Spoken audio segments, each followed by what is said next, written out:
times where even I forgot I did this too, but I was going to a certain place and driving, Mhm. and I didn't know where it was. I didn't know what street. I knew kind of it was in a certain direction, but I didn't know exactly what street to take and this and that.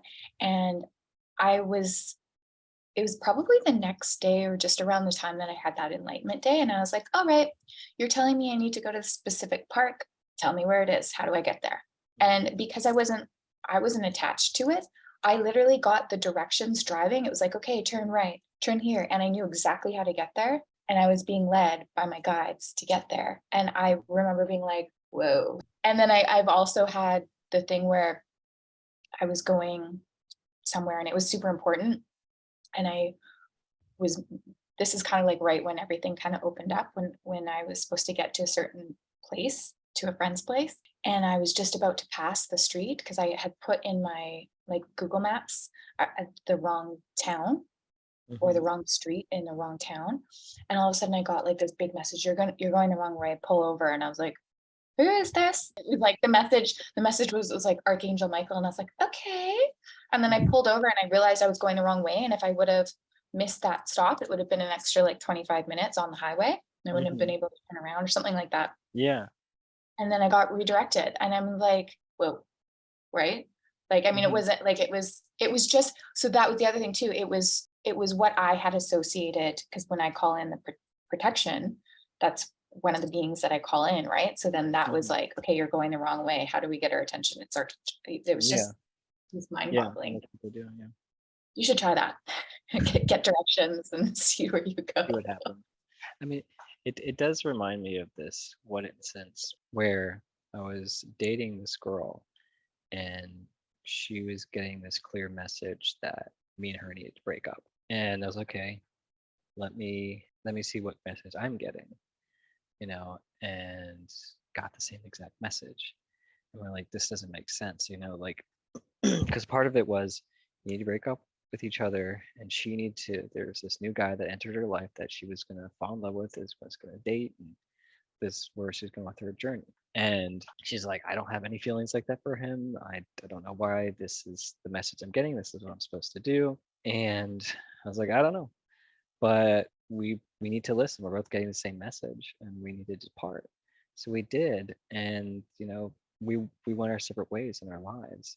We stay in touch for a while. We haven't really talked much recently, but it's like so many things, so many just like things fell into place after that moment of breaking up where everything just started to align in our lives, and just the energy and just the clarity of the messages we were getting and where we're supposed to go next on our journeys, just like, I don't know, it's like it's really hard to explain just what it felt like, but it was just like we knew we had made the right decision, and it felt right, even though, like, I know we're talking about what's, there is no right or wrong, but it's like the feelings inside of us felt so amazing that we knew that the decision we made was where we were supposed to go with our lives.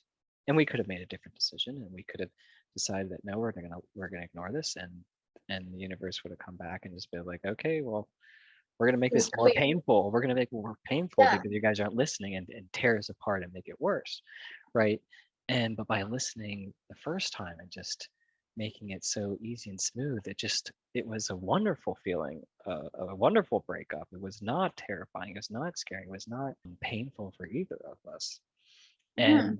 And we had to just put aside our desire to stay together and just be like, no, we're just gonna see what happens. But that's because also we're taught like that's the other thing. We've grown up thinking like you go, you meet someone, you're with them for the rest of your life or whatever, however that looks, Mhm. right? But you're never taught, okay, you're in a relationship, like not everything's supposed to last. Like if you're going along and you're like, okay, this person's you guys are a match for your highest timeline, but then maybe you outgrow not outgrow. There's so many different reasons, but maybe now it's like you're not. It's not best, but they got you to a point, and you got to a point, like you both got to a point, and now it's kind of like when it's like, oh, you see someone, you get the codes that you need, like if you're going into the 5D stuff, but really Mhm. like you've reached like the ceiling and then you go separate ways, but we're like kind of conditioned to keep like trying to fight something that isn't Yeah. working. Like, I can't tell you with like how many with like my long-term relationship where we kept trying and it just wasn't working. And it's like, well, why are you trying? Why don't you just part when it's like, like it's because Yeah. we've been conditioned that way. Yeah. Yeah. And it's because like what we learned from that experience is that we're together for a season. We don't know how long that is. And you're right. There was something that we both needed to get out of the relationship that we were done. It was we got everything we needed for us to grow. Like there's a being that relationship was a pivotal point in my life of my transition from Christianity out of Christianity into more of this spiritual space of learning that it's not God, it's not Satan, it's not this whole duality thing of Christianity put on me. And she taught me how to go through a lot of that deconstruction of getting away from that and really get to where I am today. And where I had to go next was a completely different direction than where she needed to go next. And I wouldn't have been able to get there if we had stayed in that relationship. And I wouldn't be in the place I am right now. And like, it's like, after going through the divorce, it was the same thing. It's just like learning that I had to go through these different key points and moments in my life to get on my journey, to get to my highest timeline. Like you said, we think we're supposed to be in the same relationship forever, but we're not. We're supposed to just meet people and intersect and be with them for whatever set period that is. And yeah, sometimes that can last forever, but it doesn't have to.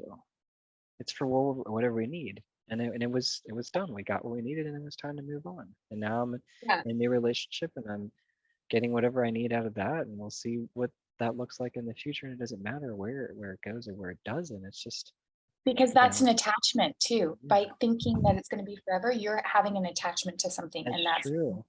where you have an attachment, you want to come from a place of neutrality. Even like when you have too much of an attachment, that's also going to be like the universe being like, nope, I'm not supposed to be attached to everything. Like it is the same. But like and then coming back to what you were saying too, like if I didn't go through certain like relationships and then be like at literally at my lowest.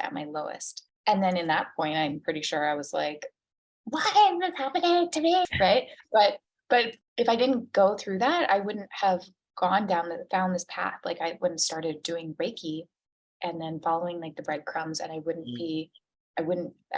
have be here on my highest timeline, right?